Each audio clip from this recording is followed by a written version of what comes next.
आप सब TWR India का कार्यक्रम जिंदगी की राह देखतनी। ई एगो सोचल विचारल ढंग से बाइबल की पुस्तकन का अध्ययन हवे, जौना में बहुते सवालन का जवाब दिहल जाला, जैसे कि परमेश्वर के हमें, का परमेश्वर सचऊ हमार परवाह करेले, हमारी जिंदगी से परमेश्वर का इच्छा हवे। कृपा करके देखी सुनी ताकि परमेश्वर आपकी जिंदगी का रास्ता दिखावस। वचन अध्ययन से पहले सुनी एगो सुंदर आत्मिक गीत।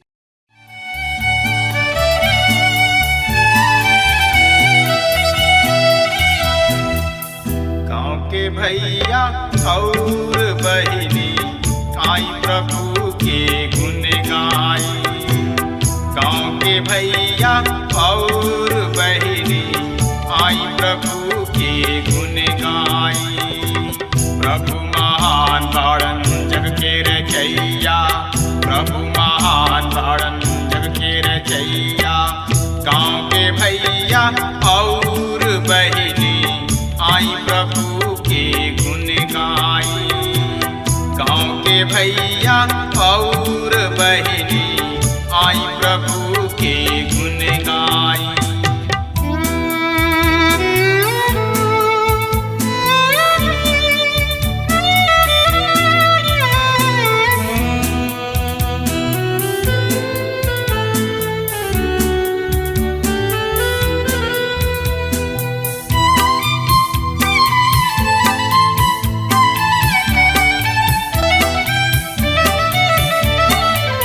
आकाश के तरई बन के चिरई उनकर भजन करे। भूमि नदिया और चटनवा जोर से थपरी पीटे। हमर मसीही फिरीत आई, प्रभु चरण के सट जाई। प्रभु महान बाड़न जग के रचैया, प्रभु महान बाड़न जग के रचैया। गाँव के भैया और बहिनी आई प्रभु के गुण गाई।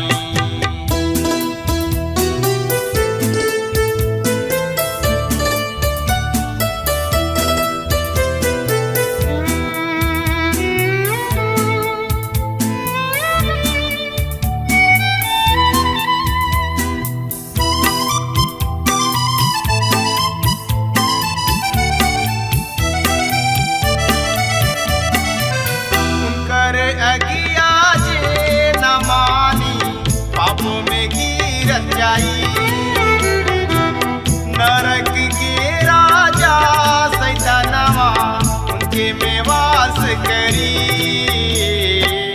पूरी मिठाई खूब खियाई, आत्मा अग में जाई। प्रभु महान बाड़न जग के रचैया, प्रभु महान बाड़न जग के रचैया।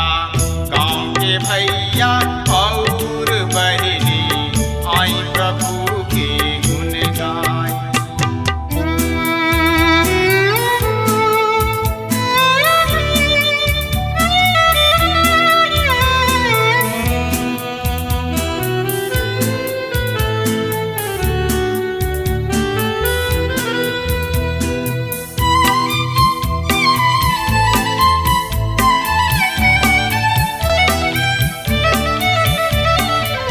हम तो गवैया प्रभु कथन के पाहुर देवयनी। संगी मसीही प्रभु पोथी से शैतान के दूर करी। जीवन आशीष रौरा पवनी उहे बाड़ाए सबके बानी। हाँ मित्र, यहेजकेल की किताब 12 अध्याय में यहेजकेल लगातार घोषणा कर रहल बाणे कि न्याय प्रधान है, लेकिन लोग विश्वास नइखन कर रहल। यहाँ पर सबसे महत्वपूर्ण बात परमेश्वर के वचन के घोषणा है। यहेजकेल के यह बात के निश्चय करे के बा कि उनका परमेश्वर के वचन के देवे के बा। यहेजकेल की किताब 12 अध्याय के 1 पद एह तरी से बता रहल बा, फिर यहोवा परमेश्वर के ई वचन हमरा किने पहुंचल। ए अध्याय में 5 हाली ई वाक्य आयल बा कि परमेश्वर के ई वचन हमरा किने पहुंचल। पद 1, 17, 23 और 26 में यहाँ पर यहेजकेल इहे कहे के प्रयास कर रहल बाड़े कि उ ओहनी लोग के परमेश्वर के वचन दे रहल बाड़े और कुछ ना। संभवतः परमेश्वर यहेजकेल के चेतावनी एह लोगन के विषय में पहले ही से दे दिहल गुल रहे, लेकिन उ उनका के फिर याद दिला रहल बाड़े ताकि यहेजकेल निराश ना होखस। त एकरा बारे में और ज्यादा से ज्यादा जानकारी खातिर रुआ हमरा संगे आपन पवित्र शास्त्र बाइबल निकाल ली गल्यानी। हाँ, तो ओहमे देखी व्यवस्था विवरण की किताब 29 अध्याय 4 पद एह तरी से बता रहल बा, जौना के कि हम रुआ सामने पढ़े जा रहल बानी। पर यह परमेश्वर आज तक उन लोग के ना तो समझ के बुद्धि और ना होखे के आंख और ना सुने के कान दिल बाड़े। आई यही लगले यशायाह नबी की किताब 6 अध्याय के 9 और 10 पद के हमनी के पढ़ ले जाओ। और ऊ कहले, जा और एह लोगन से कह, सुनते ही रह पर मती समझिह, देखत ही रह पर मत बुझ। 10 पद, तू एहनी लोगन के मन के मोट और ओहनी लोग के कान के भारी क दा और ओहनी लोग के आंख के बंद क दा। ऐसा ना होके कि ओहनी लोग आंख से देखस और कान से सुने और मन से बुझे और मन फिरावे वाली और चंगा हो जाए। इर्मिया नबी की किताब 5 अध्याय के 21 पद में लिखल बा, हे मूर्ख और निर्बुद्धि लोग, तोहन लोग के आंख के रहते ना देखेला और कान रहते भी ना सुनेला। इस सुना प्रेरितों के काम 28 अध्याय के और 26 और 27 पद के हम रोज सामने पढ़ रहल बानी कि सुनत त रहब पर ना समझबा और देखत रहब पर ना बुझबा, काहे कि एहनी लोग के मन मोटा और ओहनी लोग के कान भारी हो गइल बा और ओहनी लोग आपन आंख बंद क लेले बाड़े। ऐसा ना होके कि ओहनी लोग कभी आंख से देखे और कान से सुने और मन से समझे और फिरे हम ओहनी लोग के चंगा करी। ई लोग आपन आंख और कान बंद क लेले रहन। आज लोग कहले कि ऊ विश्वास ना करले, त का ई मानसिक समस्या ना ह? ई समस्या दिल के इच्छा के ह। ओहनी लोग विश्वास ना करे चाहले। कुछ कहले कि हमरा से हमार कोनो रुचि नहीं के। कुछ लोग अपना के एगो सीमित दायरा में रखे चाहले और ओह पर विजयी ना हो पावेले। समस्या दिमाग के ना ह बल्कि दिल के ह। यदि मनुष्य के जिंदगी में पाप बा तो ऊ परमेश्वर के ओर लौटे ना चाहेला, ऊ उनका पर विश्वास ना करे चाहेला। ऐसे हमनी के यहाँ ध्यान पूर्वक देखे के बा कि इस्राएल के विषय में यहेजकेल का कह रहल बने। इस्राएल के अविश्वास के कारण यहेजकेल केवल लोगन के दृष्टांत ही नेखन दे रहल, बल्कि ऊ कार्य करे में भी जा रहल बने। यहेजकेल बहुत ही बुद्धिमान आदमी रहन, लेकिन सच्चाई भी जानत रहन। त एकरा बारे में और समझे बुझे सुने खातिर रुआ हमरा संगे आपन पवित्र शास्त्र बाइबल निकालने ही और ओहमे देखी यहेजकेल के किताब 12 अध्याय के 3 से 6 पद एह तरी से बता रहल बा, ऐसे हे मनुष्य के संतान, दिन के बंधुआई के समान तैयार क के उनका देखत उठ जइहा। उनका देखते आपन स्थान छोड़ के दूसरा स्थान के चल जइहा। मित्र, यहाँ पर यहेजकेल बहुत ही बढ़िया काम कर रहल बने। यहेजकेल किताब 12 अध्याय के 7 से 12 पद एह तरी से बता रहल बा, एह आज्ञा के अनुसार हम वैसे ही कोई दिन के आपन सामान बंधुआई के सामान के नाई निकलनी और इस सांझ के अपना हाथ से भीत के फोड़ी हैं और आपन मुंह तोपले रही हैं कि उनका जमीन ना देख पड़े। सिदकिया यरूशलेम के गदी पर हन और झूठ भविष्यवक्ता बंधुआई लोगन से कहत रहले, देखा नबूकदनेस्सर बंधुआ बनौले और लोगन के यरूशलेम से ले गइले, लेकिन वो यरूशलेम के नाश कैलन, मंदिर के ना जरौले, केहू के वहां पर राजा ना बनौले। ऐसे उन्हें लोग जल्दी ही आ जाई हैं। ऐसे चिंता करे के कोनो बात नहीं खे। लेकिन यहेजकेल कह रहल बाड़े, हमरा किने तोहनी लोग के खातिर समाचार बा। सिदकिया सोचत रहन कि ऊ चालाक हवे। ऊ सोच रहल बाड़े कि ऊ पूरा शहर के बर्बाद करी हैं, मगर ऐसा ना हुई।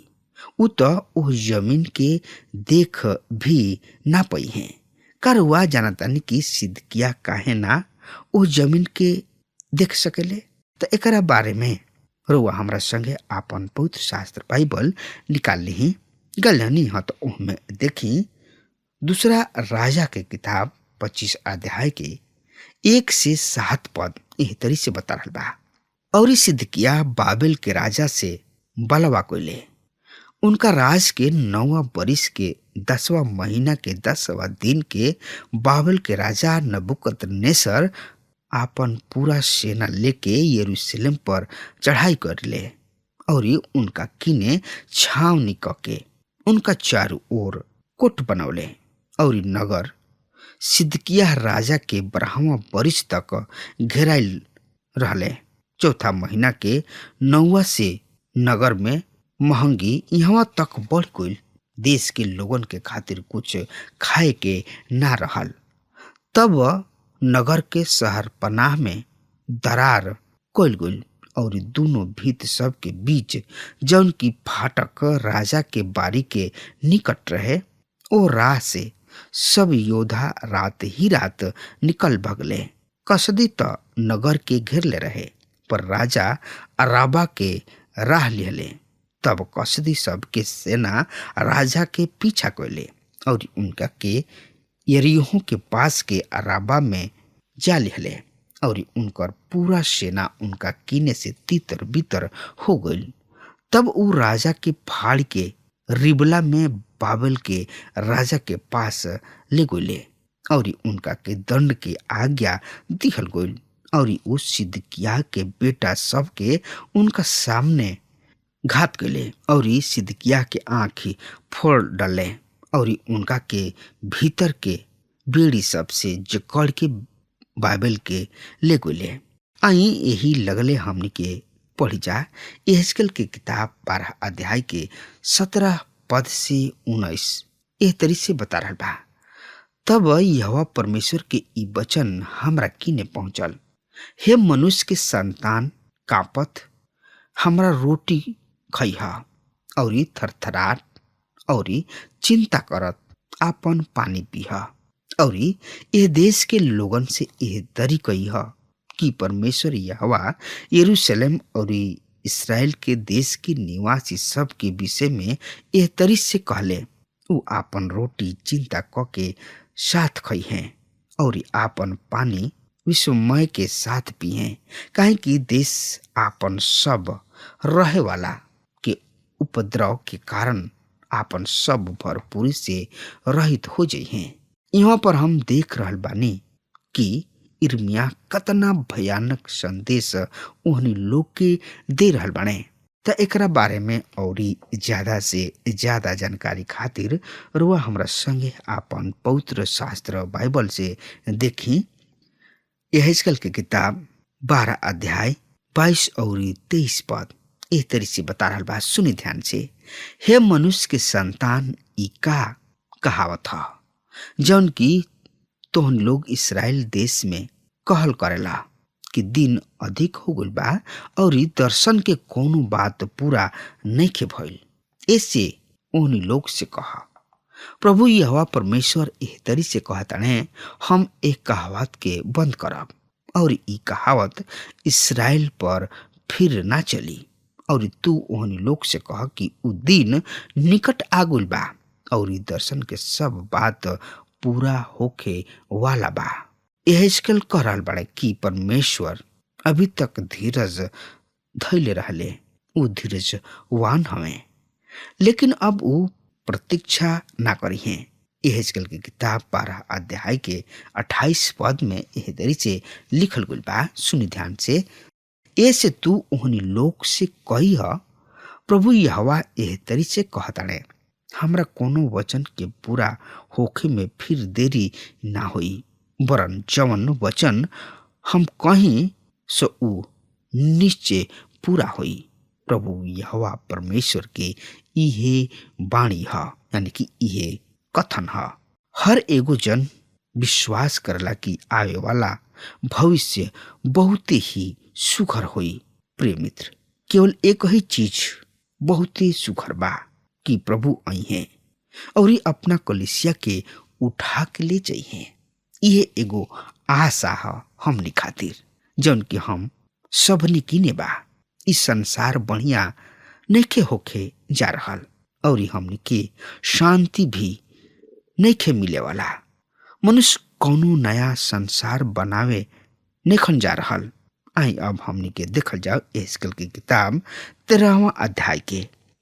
ए अध्याय में हम झूठ भविष्यवक्ता सबके विरोध में भविष्यवाणी पर विचार करे के ध्यान दही कि औरत सब भी एकरा में शामिल होके जा रहल बाड़ी लोग। कारवा कबहुओ ध्यान देले बानी कि कतना झूठ शिक्षक सबके समूह औरत सबके द्वारा शुरू भइल। ई यहेजकेल के दिन सब में सच रहे और आज भी सच बा। यहेजकेल लगातार परमेश्वर के वचन के देत गइले। त एकरा बारे में और ज्यादा से ज्यादा जानकारी खातिर रुआ हमरा संगे आपन पवित्र शास्त्र बाइबल निकाल ली और ओहमे देखी यहेजकेल के किताब 13 अध्याय के 1 से 3 पद एह तरी से बता रहल बा।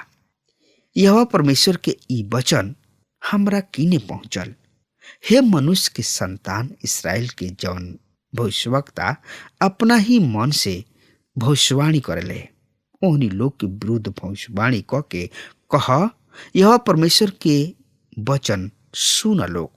यहोवा एह तरी से कहतने, हाय ओ सब मूढ़ भविष्यवक्ता सब पर जवन की अपना ही आत्मा के पीछे भटक जाले और कुछ दर्शन ना पावेले। समस्या का रहे? इ सब भविष्यवक्ता अपना मन से भविष्यवाणी करेले। परमेश्वर उन लोग पर दया करस जौन की वचन के तुर मरोड़ के पेश करले, अपना सब विचार के दूसरा लोगन के ऊपर थोपेले, रुआ लोगन के आकर्षित करी, मगर गलत रीति से ना बल्कि सही रूप से।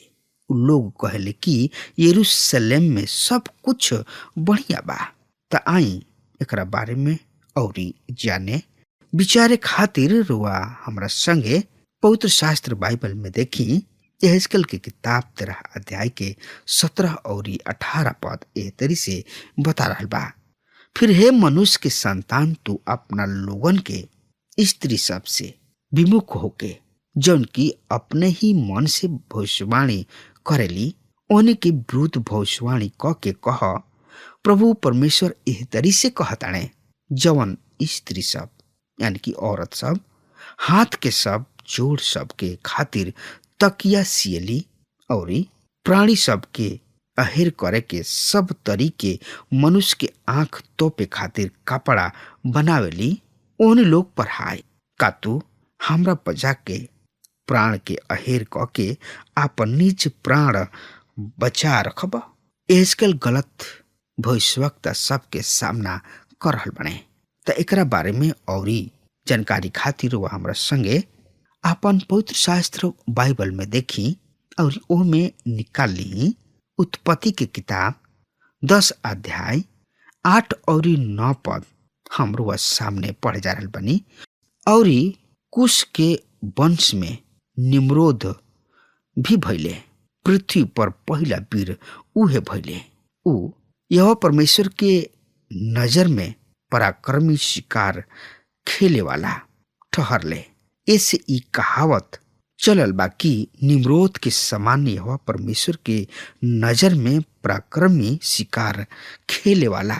प्रिय मित्र, निम्रोद पराक्रमी शिकारी रहन। औरत लोग भी शामिल रही।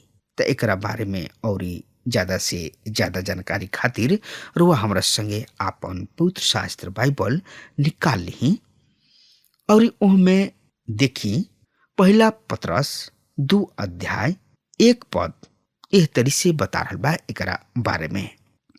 और जौना तरी ओ लोगन में झूठ सब भविष्यवक्ता रहले, वही तरी तोहरों में भी झूठ उपदेशक होई हैं, जौन की नाश करे वाला पाखंड के उद्घाटन छिप छिप के करी हैं। और ओ सब स्वामी के जौन की उनका के मोल ले बाणे इनकार करी हैं और अपना आप के जल्दी विनाश में डाल दी हैं। आज भी बहुत सब औरत बाड़ी लोग जौन की गलत काम में शामिल बाड़ी लोग। यहेजकेल केवल परमेश्वर के वचन के लोगन तक पहुंचौले और हमनियों के पहुंचावे के चाहिए, कारण कि हमनी के प्रभु परमेश्वर के जन ही जा। जैसे यहेजकेल लोगन के संदेश दे रहल बने, समझा रहल बने, बुझा रहल बने, वही तरी हमनियों के चाहिए कि प्रभु यीशु मसीह के वचन के लोगन तक पहुंचावे के। हमनी के प्रभु परमेश्वर के बेटा और बेटी हैं जा। हमनी के प्रभु के वचन के लोगन तक पहुंचावे में शर्माए के ना चाहिए, लजाए के ना चाहिए, काहे कि ई जौन संदेश है, ई जौन सुसमाचार है, वो प्रभु के पवित्र वचन है। इससे हमनी के प्रभु में आनंदित रहत प्रभु के संदेश के दूसरा तक पहुंचावे के बा। अब हमार समय खत्म हो रहा बा, तब तक हमरा के आज्ञा दी। परमेश्वर हुआ के बहुते बहुते आशीष देस। हमके विश्वास बा कि ई कार्यक्रम आप सब खातिर फायदेमंद सिद्ध भइल हुई। हम चाहतनी कि आप सब आपन आपन आशीष हमरों से बांटी। अगर आप सबके लगे बाइबल से चाहे आपकी निजी जिंदगी से क्यों सवाल होके चाहे क्यों समस्या खातिर प्रार्थना करावे चाहतनी तो हमारी फोन नंबर पर जरूर संपर्क करें। परमेश्वर आप सबके बहुत आशीष प्रदान करें और आज का दिन आप खातिर सुखद बनावे।